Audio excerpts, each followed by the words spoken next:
Let's take the word democracy. It has, interestingly, no known wordsmith. We don't know who first coined it and where.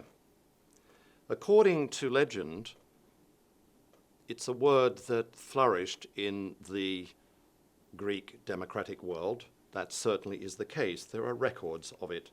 For instance, Antiphon used it in his speeches before the Greek Athenian assembly, where at one point in his For the Choragus, there is talk of the custom of making offerings to Demokratia, to the goddess of Demokratia. We've met her before.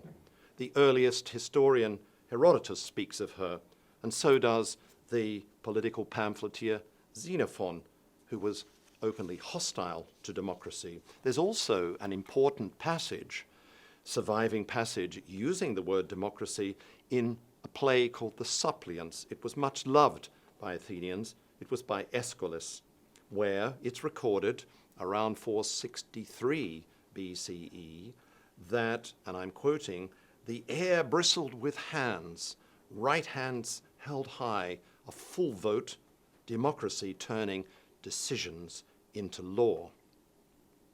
This much is clear, and yet things are complicated because it turns out that in the early 1950s there was a decoding of a language called Linear B. It's the language of the Mycenaean period, a civilization based on Mycenae in the Peloponnesos region of the eastern Mediterranean. It turns out that there's a family of terms. For example, damos. Damos the word refers to a group of powerless people who once held land in common, were stripped of their ownership, and who are left with nothing. Or words like damakoi, meaning an official who acts on behalf of the damos.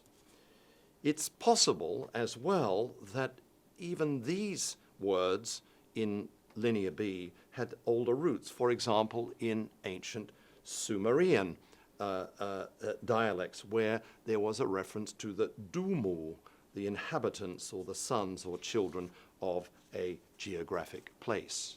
So the word itself seems, the evidence suggests, to have roots that are much older than Athens.